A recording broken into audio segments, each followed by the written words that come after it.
How is it that two intelligent people can disagree on something so vehemently? Is one really just more enlightened than the other? Has one just been fooled into believing something that isn't true? Well, Dr. Jonathan Haidt has been searching for the answers to those questions for years and has insight for us. He's the author of The Righteous Mind, one of my very favorite books, Why Good People Are Divided by Politics and Religion. And he is here with us today. Welcome to Smart Life, Dr. Haidt. Hi, Dr. Gina. It is so nice to actually see you rather than the old format where I could just hear the disembodied voice. It's good to see you too, and I'm so happy to have you on the show. As you know, I cite your work probably more than any other, and the things you have, the dialogue that you've created in the realm of politics and religion, I think is needed today more than ever. And that is just to really examine what it is that so deeply divides us and how it is that we can agree to not agree on everything, but reach across party and religious lines and actually find some unity these days. Did you ever think that it would come to a day where your work seemed this vital in this culture of such polarity? Well, I picked the title of the book back in 2008. It seemed like things couldn't get much worse, But they have. and they've gotten steadily worse. Yeah, I think it's verging on a national emergency, in that we've got real challenges in this country. Lots of other countries are developing. China and India are doing great. God bless them. That's wonderful. But we can't just sit back and sort of rot in our dysfunction. We got to get moving. Yeah, exactly. And you've taken a lot of heat from your colleagues. Obviously, you work in universities. That's really your department, and those people there, they tend to come down mostly on one side of politics. And I know that because I spent a lot of years in university as well. Talk to us about how that side of it's going for you. When you write about things and you tend to disagree with this sort of assumed wisdom on the matter that conservatives are just short-sighted and ignorant, basically, is the way I would summarize that. And you're coming out to say, not so fast. That might not actually be true. You might need to listen to these people a little bit. We might need to dialogue a little on these issues. What has been the response recently of your colleagues? So the general story is that the academic world used to be mostly liberal, and then beginning in the 80s and 90s, it became almost entirely liberal, at least especially in the humanities and the social sciences, where I work Right. in departments of psychology. And as academia has gotten more polarized, like many other institutions, the thinking gets more narrow, and the view of conservatives has basically been that there's something wrong with them, their parents beat them as kids, whatever. And so I came along saying, well, actually, each side is really right about a lot of things, and here are all the reasons why we can't empathize, we can't understand the other side.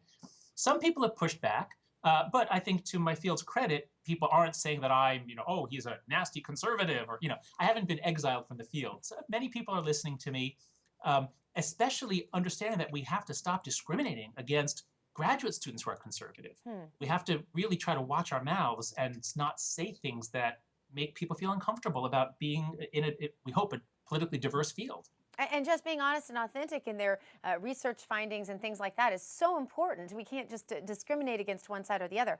I want to get to what you found, because some people don't know. But I also want to talk about your methodology, because it's fascinating. One of the questions you asked, is it wrong to have sex with a dead chicken?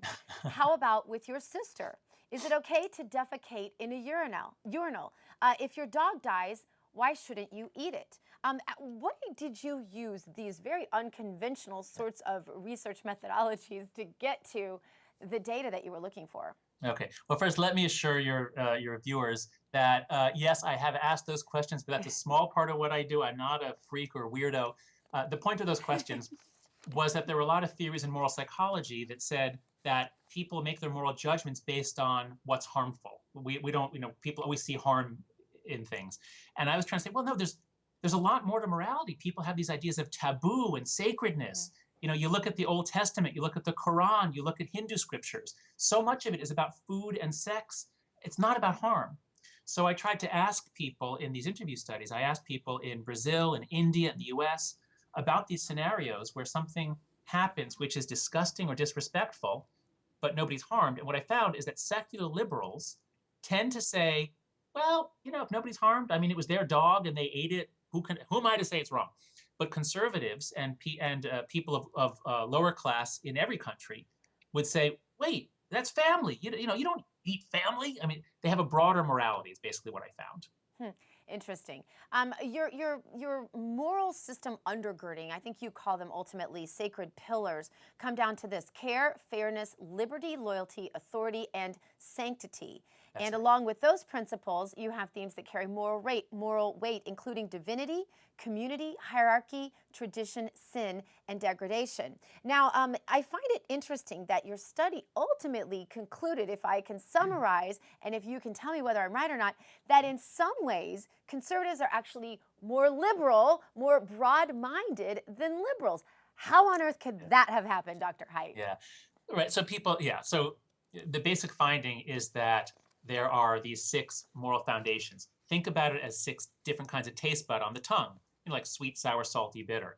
And what I found in my experiments and my research at yourmorals.org, if your viewers go to yourmorals.org, they can take surveys. What we found is that people who say that they're on the left tend to prioritize issues of care and then fairness as a quality. Those are the 2 main ones. Whereas social conservatives actually put roughly equal value on all 6 of the foundations. So conservatives love that finding. They say, see, we're broader, we have more morality. Liberals say, well, no, authority and sanctity, those aren't morality. Morality is care and fairness. That's it. So people see what they want to see in the results. They celebrate the results that make them look good, and they dismiss anything else. But it is, I would say it's the case that when conservatives are talking about morality, there's a broader range of issues covered.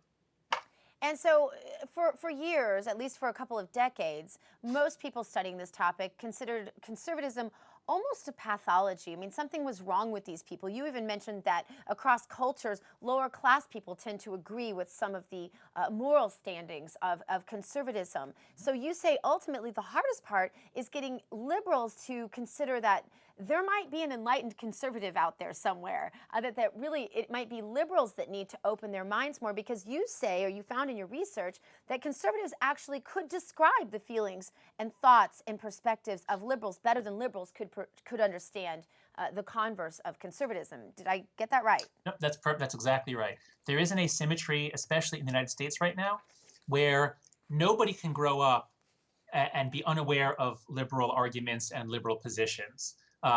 People in the media tend to lean left. People in academia tend to lean left. Um, so, so conservatives have been exposed to just about every liberal argument there is. And when in one of my studies with Jesse Graham at USC, we asked people to take our surveys pretending that you're the other side, and conservatives could do that pretty accurately.